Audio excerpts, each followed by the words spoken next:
S tem odlikovanjem sem želel dati priznanje civilni družbi. Civilna družba pri nas se prebuja, ima pomembne iniciative in iniciativa Očistimo Slovenijo v enem dnevu je ena najpomembnejših.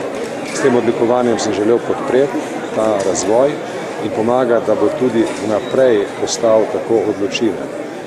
Gre za to, da bi se v te akcije vključilo čim več ljudi, da bi kvaliteto življenja v Sloveniji izboljšali in da bi tudi na mednarodni ravni dosegli te cilje, ki jih ta skupina izjemno uspešnih, inteligentnih in pretežno mladih ljudi želi.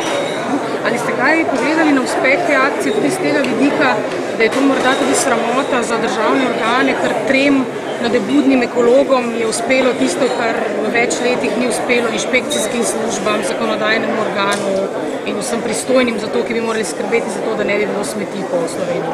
Seveda, veste, civilna družba je oblika kritike. Mobilizacija civilne družbe je vedno kritična do slabe prakse. Zdaj, če boste govorili z vladnimi predstavniki, vam bodo povedali, da so njihove strukture prešibke, da bi vse to zagotovile. Se pravi, ta kritika tudi pomaga. Zdaj pa gre za to, da se v vseh občinah, tudi tisti, ki so se slabo izkazali v letošnji akciji, naredi nekaj boljšega prihodnje leto. Vsaki občini posebej. In seveda, če bi to dosegli, potem bo tudi organom vlade lažje. Boste nekakšen pokrovitelj tudi akciji Čistimo svet leta 2012? No, če me bodo prosili, zato se bom vključil v te akcije, sem o tem že govoril z nekaterimi funkcionarji Združenih narodov, ker vedo za to aktivnost. In seveda je po svetu marsikje še veliko hujše, veste, in to ni lahka in majhna stvar. Važno pa je, da je raven ambicij naših mladih ljudi visoka. Naši mladi ljudje se počutijo državljani sveta in so zelo dobro povezani s svetom in to se mi zdi izvrstno. Hvala. Tudi se mi zdi, da so se kar naenkrat začela pojavljati mnoga gibanja, no? Da so ljudje dojeli, wow, vse je ena moč, nekaj pa lahko naredimo in mislim, da je to eden od prinosov naše akcije, da se pokaže, ja, ljudje z voljo, z energijo lahko naredimo ogromno dobrega. Se je pomenilo na posvetu, da bi bilo treba mogoče več pozornosti ne kurativim, ampak preventivnim? Ja, definitivno in tukaj res apeliramo na Ministrstvo za okolje in prostor. Ogromno dobrih praks v tujini, ki se jih da prenesti v Slovenijo, pa ne bomo izumljali ene tople vode. To so preverjene prakse in dajmo se enkrat že lotati stvari, no, tam, kjer pri preventivi, ne pa kurativi. Ne? Čeprav akcija ni bila namenjena samo kurativi, ampak tudi ozaveščanju. In tukaj mislim, da nam je ogromno uspelo. Jaz sem vedno znova ponosna, ko mi kakšen človek reče, jaz pa zdaj od takrat naprej ločujem odpadke in to je zame največja nagrada.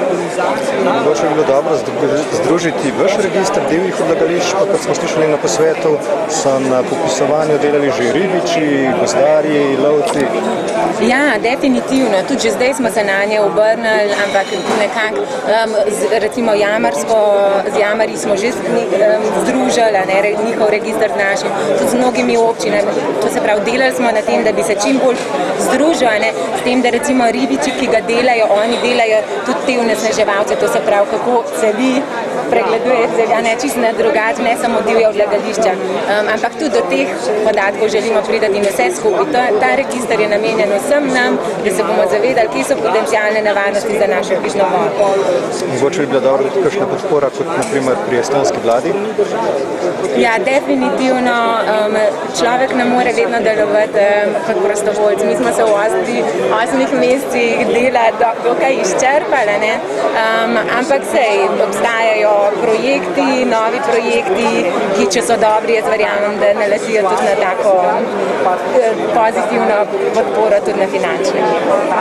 V bistvu smo mi že na samem začetku akcije razmišljali, da potrebujemo eno pravno obliko in že v bistvu je bilo tako, da smo mi malo pred tem že ustanovili to društvo, ki pa ni imelo eno zgodovine, kar je bilo zelo fino, ker pač nismo želeli, da bi bilo to eno društvo z zgodovino, pri čemer bi se eni pač nekako potem upirali temu, da ne, s temi pa ne bomo sodelovali, hoteli smo biti tako kot nepopisan list papirja, kot da smo že takrat imeli to pravno osnovo in zdaj samo nadaljujemo naše delovanje.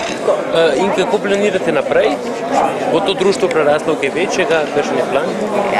Ja, moram reči, da mi smo veliki, no. Glede na to ogromno eni prostovoljcev je, ki delujejo, seveda pač se moramo profesionalizirati in delovati še naprej, ne. Zato pa potrebujemo kadre in tudi finančno biti nekako zadostni in tako. Ampak imamo ogromno dobrih projektov, od spremembe zakonodaje do projektov, ki bojo preprečevali nastajanje odpadkov. Potem načrtujemo to konferenco Očistimo Balkan, svetovno akcijo, katere del bomo. Tako da imamo toliko noro projektov, da seveda že spet vse vabimo, da se nam pridružijo in da skupaj nekaj naredimo. Hvala.